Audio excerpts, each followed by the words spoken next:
All right, so this is logic number 3, 2-column proofs overview. This is only going to be an overview of 2-column proofs. When I was in geometry, we only covered 2 subjects. Back in my day, which was, 40 years ago. 40 years ago in geometry class, we only covered 2 subjects basically. Proofs in the fall semester and trig in the spring semester. That was it. So all fall semester was proofs. The curriculum has changed. You almost spend no time on proofs nowadays. Okay, so this is an overview to get you a taste of what it is. It's called a 2-column proof. Okay, if you hear the word proof, what comes to your mind? Evidence. Evidence, good. What else? What else? Proof. What else? What else comes to your mind for proof? What else? What else? What else? What else for proof? Okay, how about a court of law? Oh, that is. If you're in a court of law, what does evidence look like? What's evidence in a court of law? Remember our figurative murder? Remember there was a murder committed. Right? How about, okay, so go through, let's talk about proof for a second, because this is about proofs.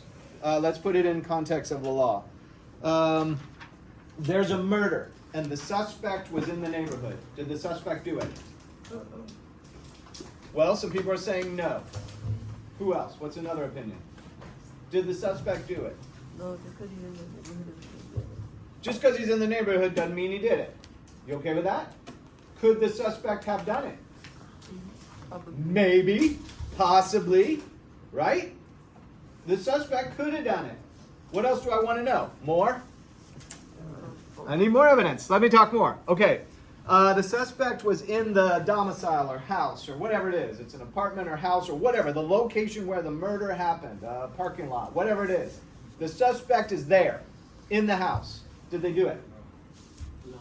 I got a no. That's all I got is a no. No. What? Why not? They're there. Doesn't mean it didn't. Could they have done They it? need a witness evidence. Yeah, possibly. They could have done it.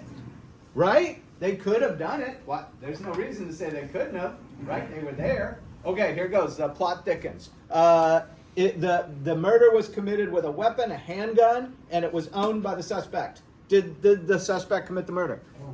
Maybe. I got a no and I got a maybe. Most likely, yeah. I got a most likely. Okay, but you're still kind of using words except for the no's, which I don't understand the no's. That person could have clearly committed the murder. They could have committed the murder. It's their weapon. I just said could have. I didn't say did I? Maybe I did. Okay, I did say did they. Did that person commit the murder? And so you go no, fine. But I don't know yet, right? I don't know yet. You with me? Okay, the plot thickens. Not only does the person own the murder weapon, the suspect, but the suspect's fingerprints are on the murder weapon. Did the suspect commit the murder? It's still a maybe, but it's his gun. It's his thing. I got a maybe. I got a could have. Who's saying no? Why did they not do it? You don't know? Look, you're talking to me about this word right here, right? You can't go, You can't go, I don't know, right? Except for the fact that I don't know he did it. I'm saying he, right? Which is, I didn't say a gender yet on what it is. Are most murder suspects male? That probably is a statistical fact, right? Probably, yeah, right? Okay, let's Nathan, the plot thickens. Not only are the suspects' fingerprints on the gun, but when they tested the suspect's hand for, what's that called? Gun residue, or residue from the explosion of the bullet that explodes, it spits out all this stuff. They tested the suspect's hand and there's residue from. Did that suspect commit the murder? Yes. Yes. I got some yeses. I got some heads shaking no. I got the maybe. I'm on the maybe fence right here, you guys. Maybe. Well, give me a reason why. Clearly, this could have been, the suspect could have done it, right? This definitely the suspect could have done it, right? Give me a reason why the suspect may not have done it. Give me a scenario. They planted it. They planted it. Maybe this Okay, what were you saying? They come out, so they're like, they contract the ball or you go to the firing range. They had gone to the firing range and already shot the weapon, and so they had this residue on their hand still. Plausible. Not as likely, but plausible. If you're defending a murder suspect in court, do you have to have everything work out perfectly for you? Yes. So I think you just need plausible. You just need a plausible idea, Adrian. You just need plausible. You just need an alternative to the actual suspect.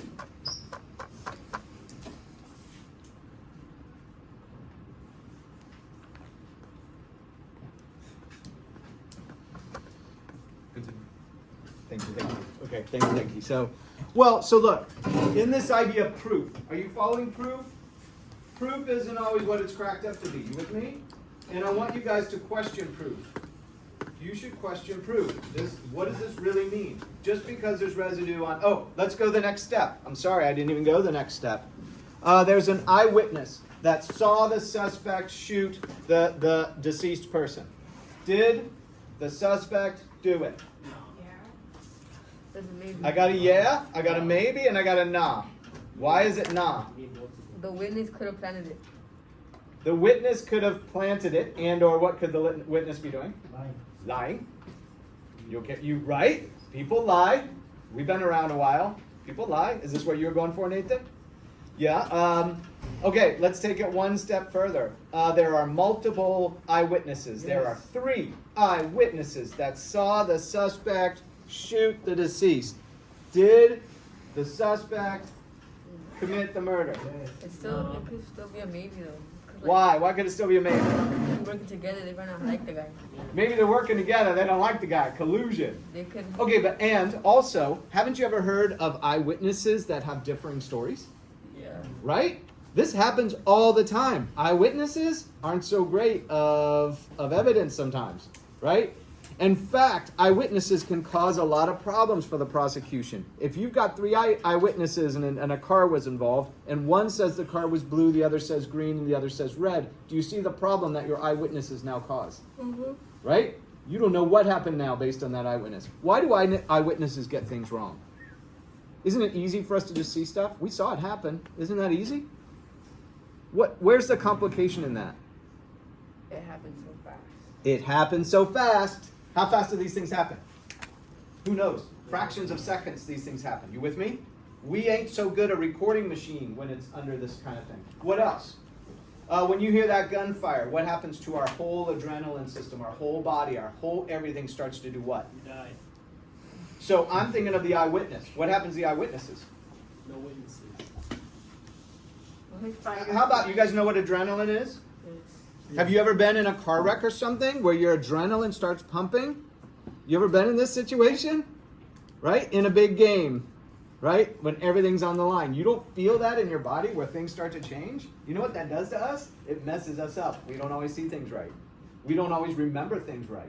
We start to get a little out of whack. Our system starts to go nuts. You with me? Okay, so eyewitnesses. So just on the note of proof, okay? Geometry proofs are based on geometry postulates and theorems. What's a postulate? A postulate is a definition. Here's a good example of a definition. Okay? How many degrees are in a circle? 360. Everybody say 360. 360. We made that up. We defined a circle to have 360. You with me? That's a definition, otherwise known as a postulate. What's a theorem? A theorem is now a geometry statement which can be proven from postulates. So we take a definition of the circle has 360 degrees, and now we use it to prove another statement. That becomes a theorem because it's based on a postulate or definition. Okay, I want you to get all that from the notes, and you'll practice it in the Schoolgies. So why is it called a double column proof? Here's a column here. Which way are columns? Is this a column or is this a column? Both. Well, no, wait. Yeah. So just so you know, this one's a column. Everybody go like this. This one's the column. It's the vertical support. Like in a building, if you look around the building and our columns are all hidden here, they're hidden in the walls.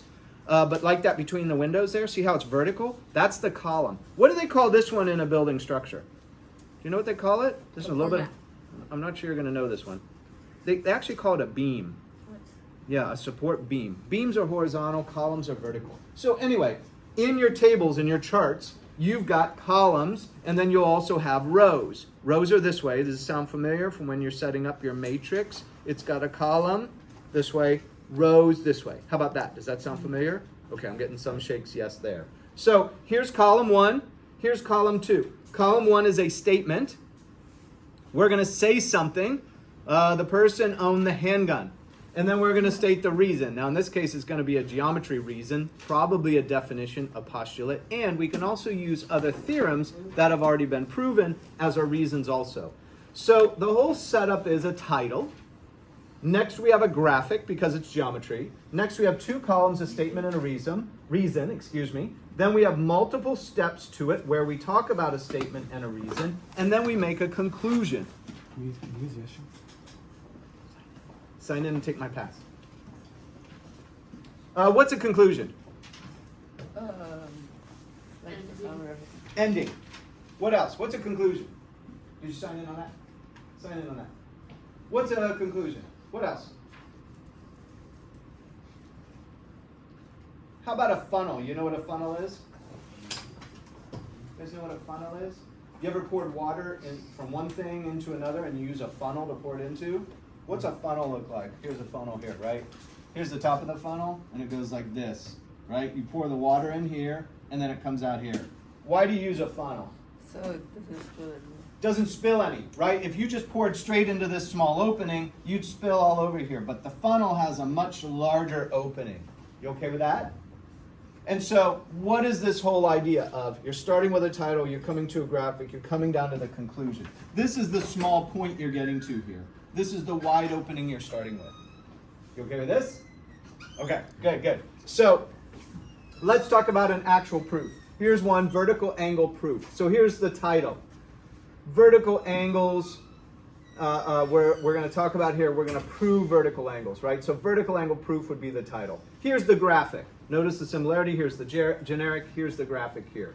So we have 2 lines. They intersect. We label angle A, angle B, angle C, angle D. Now we start to go down to the 2 columns. We talk about our first statement. Our first statement is angle A plus angle B equals 180 degrees.